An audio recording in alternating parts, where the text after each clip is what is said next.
Here's the exact text from the passage again. It isn't easy being a professional athlete. Not only are the physical demands greater than most people could handle, athletes also face intense psychological pressure during competition. This is something that British tennis player Emma Raducanu wrote about on social media following her withdrawal from the 2021 Wimbledon tournament. Though the young player had been doing well in the tournament, she began having difficulty regulating her breathing and heart rate during a match, which she later attributed to the accumulation of the excitement and the buzz. For athletes, some level of performance stress is almost unavoidable. But there are many different factors that dictate just how people's minds and bodies respond to stressful events. Typically, stress is the result of an exchange between two factors: demands and resources. An athlete may feel stressed about an event if they feel the demands on them are greater than they can handle. These demands include the high level of physical and mental effort required to succeed, and also the athlete's concerns about the difficulty of the event, their chance of succeeding, and any potential dangers such as injury. Resources, on the other hand, are a person's ability to cope with these demands. These include factors such as the competitor's degree of confidence, how much they believe they can control the situation's outcome, and whether they're looking forward to the event or not. Each new demand or change in circumstances affects whether a person responds positively or negatively to stress.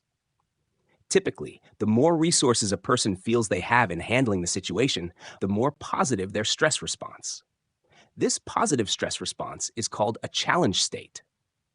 But should the person feel there are too many demands placed on them, the more likely they are to experience a negative stress response, known as a threat state.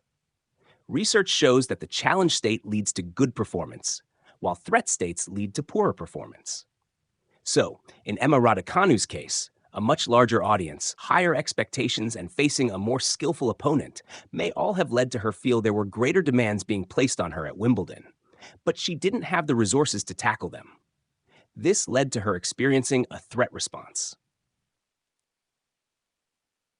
Our challenge and threat responses essentially influence how our body responds to stressful situations, as both affect the production of adrenaline and cortisol, also known as stress hormones.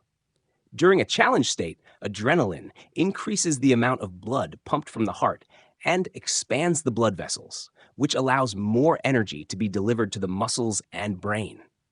This increase of blood and decrease of pressure in the blood vessels has been consistently related to superior sport performance in everything from cricket batting to golf putting and football penalty taking. But during a threat state, cortisol inhibits the positive effect of adrenaline, resulting in tighter blood vessels, higher blood pressure, slower psychological responses, and a faster heart rate. In short, a threat state makes people more anxious. They make worse decisions and perform more poorly.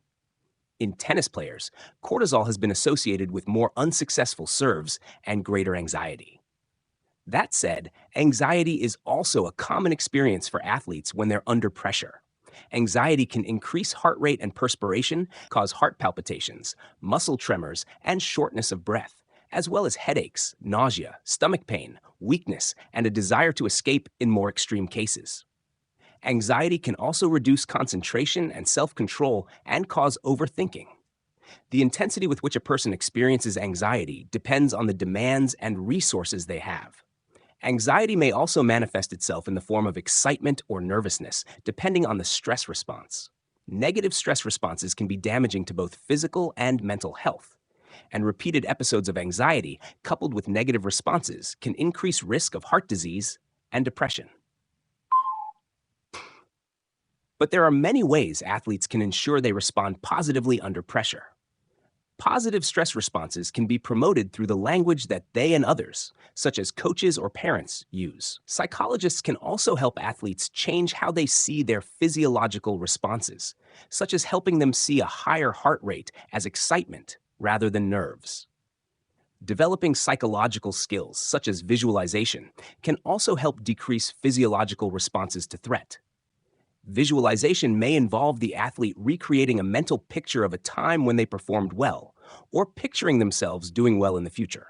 This can help create a feeling of control over the stressful event. Recreating competitive pressure during training can also help athletes learn how to deal with stress. An example of this might be scoring athletes against their peers to create a sense of competition. This would increase the demands which players experience compared to a normal training session, while still allowing them to practice coping with stress.